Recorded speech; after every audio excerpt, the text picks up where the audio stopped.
me filmez pas, sinon je vais vous poursuivre. Le droit, ne me filmez pas, je vais vous poursuivre. Si vous adressez-vous au tribunal, vous et nous donc, accusez comme parti. le droit à l'image est protégé. Je voudrais savoir si la maison de la presse vous a saisi. Quelle est votre réaction? La voici. Je m'en moque. C'est ridicule.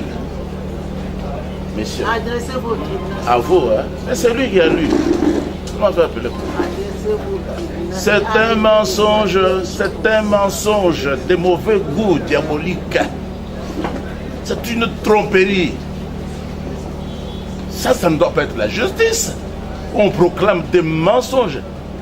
Le papa de l'enfant est ici. Des mensonges, mais non, mais je vous donne votre version des faits. Mais laissez-moi parler. La version, la voilà.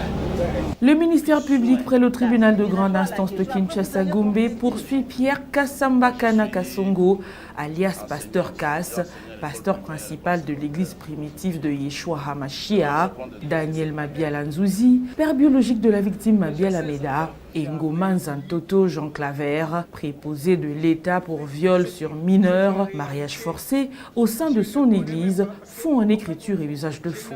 Les faits remontent au 8 janvier 2024.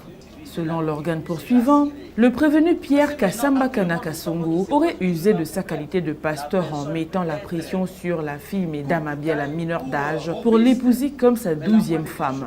Le prévenu aurait aussi porté atteinte aux mœurs en incitant les adeptes de son église d'épouser que les filles mineures d'âge. Le prévenu Kassambakana, alias Pasteur Kass, aurait également imposé à la fille Meda Mabiala un mariage forcé dont la célébration était devenue virale sur les réseaux sociaux. Le ministère public poursuit également le prévenu Mabiala Nzouzi Daniel, père de la fille, pour avoir imposé à sa fille d'épouser son pasteur pour satisfaire les intérêts de ce dernier.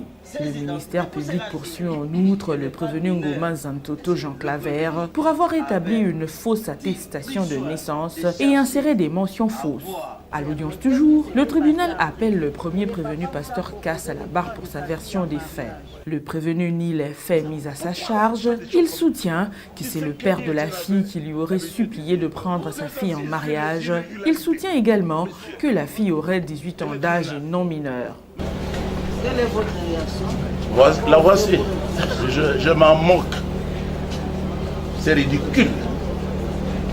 Monsieur. Adressez-vous au tribunal. À vous, hein. Mais c'est lui qui a lu. Comment vous appelez? Adressez-vous au tribunal. C'est un mensonge de mauvais goût diabolique. C'est une tromperie. Ça ne doit pas être la justice. On proclame des mensonges. Le papa de l'enfant est ici. Des mensonges, mais non, mais je vous donne votre version des faits. Mais laissez-moi parler. La version, la voilà. Celui-ci, c'est mon frère. Je n'ai jamais parlé en particulier avec lui pour chercher une femme. J'en ai autant. Moi, je suis en route en voyage missionnaire. C'est lui qui est venu me présenter dans une grande assemblée sa fille. Le 30 décembre 23, sa fille que je n'ai jamais vue, que je n'ai jamais connue, 30 décembre 2023. et la proclamation des résultats présidentiels. Là, nous sommes maintenant, nous avons dépassé Ginzaouez et nous sommes à Boma. C'est à partir de cette date que j'ai vu la fille. Aujourd'hui, là, si elle venait ici, je ne la connais pas. C'est un mensonge de dire ici qu'elle avait 14 ans. Ça, c'est Satan qui a parlé. Son père est ici. Pourquoi vous moquez des gens comme ça? La fille m'a été présentée comme ayant 18 ans. Celui-ci, il a répété, ce jour-là, en fin d'année. Mais ici, on dit qu'elle avait 14 ans. Mais pourquoi vous faites des choses comme ça? Pour la prendre en mariage, il m'a supplié. Il m'a supplié qu'elle a un bon caractère. Ne regardez pas la taille. Elle est âgée. Chez nous, dans le Bas-Congo, nous avons des gens de petite taille. Vous voyez comment il parle pour moi? Bon, selon vous, la fille avait quel âge? Mais c'est lui qui m'a dit que... Selon vous, Oh! il va aussi se défendre. Moi, je ne suis pas le directeur de l'école pour dire tu as quel âge. C'est son père qui a dit devant tout le monde, pas seulement moi. C'était dans l'assemblée. Elle a 18 ans, elle est âgée, elle est majeure. La fille par son père, mais qu'est-ce qui s'était passé après? Et le papa vous a proposé de prendre sa fille en mariage. Bon, quelle a été votre réaction? Vous avez accepté? Mais oui. Et après, On a fait une cérémonie de mariage à Mwanda, en famille, avec... dans l'église, publiquement. Et en famille, qu'est-ce que vous avez posé comme acte? Non, j'avais promis à lui que quand nous serons de retour, il me dira ce que je dois donner, si il va fixer un tel montant ou un tel autre. Donc vous avez dit sans toutefois donner quelque chose, vous posez un acte à la famille. Ce que j'ai donné à lui, c'est la vie, la parole de Dieu. C'est ça qui l'a poussé à agir ainsi. Je lui ai donné plus qu'elle a agi. Présente dans la salle, vous ne la reconnaissez pas. D'accord. Le tribunal demande ensuite au prévenu s'il aurait reçu au préalable le consentement de la victime.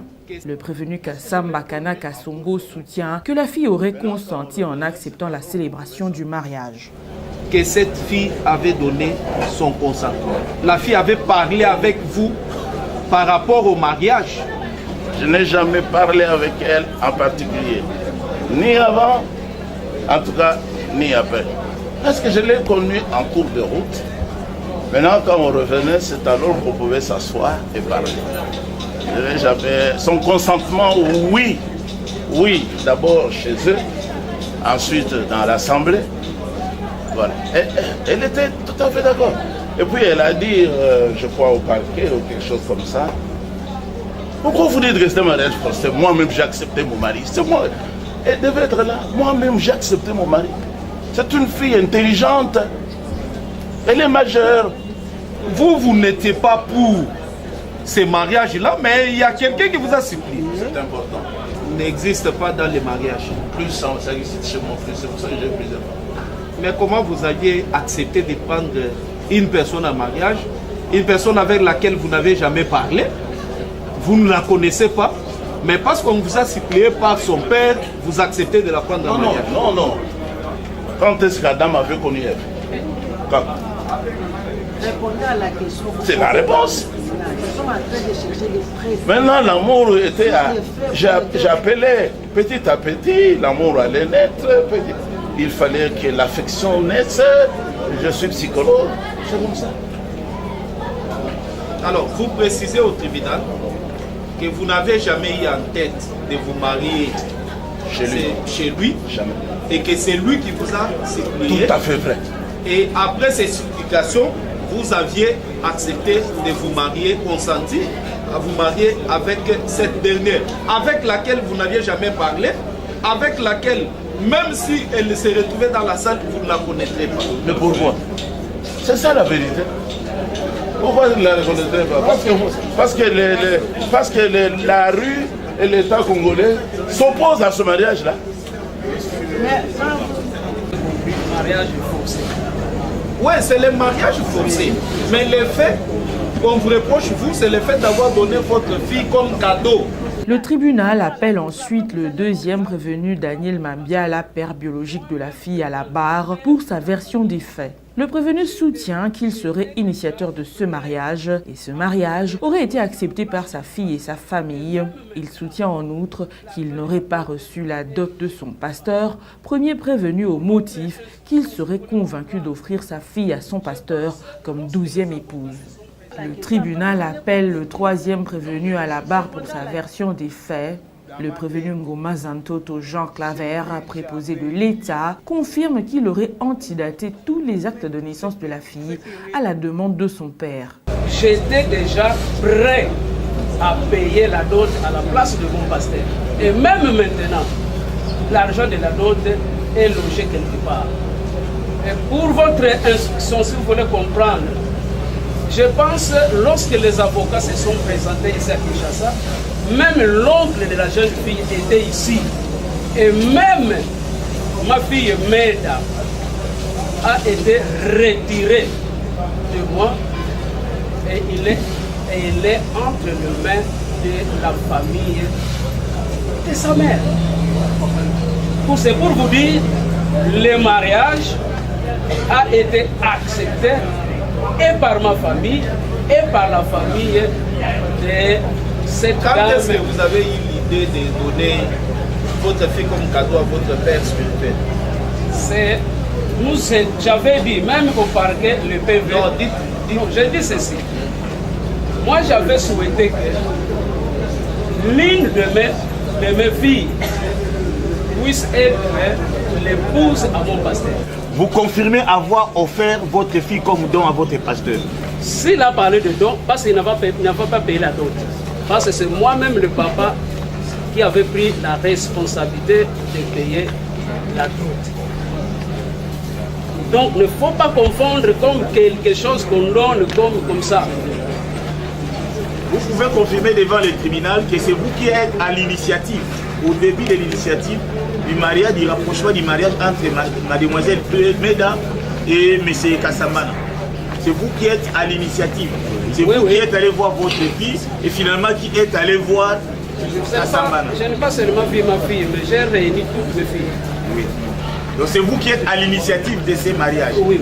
Entre n'importe quel de vos filles et M. Kassambana. Mais, oui, parce que la fille avait accepté. Mais si la fille avait refusé, d'ailleurs, il y avait des qui avaient refusé. Lorsque vous avez relaté les faits ici devant lui, vous avez dit que c'était au courant du mois de janvier de cette année qu'un certain pasteur Jean Conde est venu vous voir pour vous demander des services, notamment établir pour le compte de son cousin 4 attestations de naissance et une attestation de composition familiale. Des attestations de composition familiale. Et vous l'avez fait. Oui. La pièce que nous avons donnée là-bas. Vous pouvez reconnaître, il s'agit, reconnaissez d'abord, tenez. Vous confirmez devant le tribunal que le document qui est ici est antidaté. Oui. Donc ne représente pas la date à laquelle elle est censée. J'avais recopié la date qui se trouvait dans son dossier, oui. Donc alors, les 4 attestations ont été antidatées. Oui. Au fait, sur demande des pasteurs, les 6 là. Les 6 des compositions familiales. Et antidaté de 2022 alors qu'elle est établie en janvier 2024. Parce que ça devrait partir ensemble avec son dossier, d'après lui, qui veut remplacer son cousin qui part. Et Jean Conde vous a dit que c'est son cousin qui part, Mabiala qui lui a demandé. Ok, qui part pour une promotion, lui le remplace. Mais maintenant, vous, en tant qu'officier de l'état civil, êtes-vous habilité à antidater un document sur demande des partis ou vraiment devant le tribunal? Dans ma tête, je n'ai jamais eu en fait cette réalité. Je ne connais même pas parce que en fait je n'avais aucune intention soit frauduleuse. Moi je visais seulement mon administrateur qui va trouver un emploi. C'est-à-dire pour moi, je croyais faire lui rendre un service. Comprenez, il est enseignant de l'école primaire, dans une école privée, qui va trouver de l'emploi. Merci. Plus rien ne restant pour l'audience. Le tribunal renvoie la cause pour la poursuite de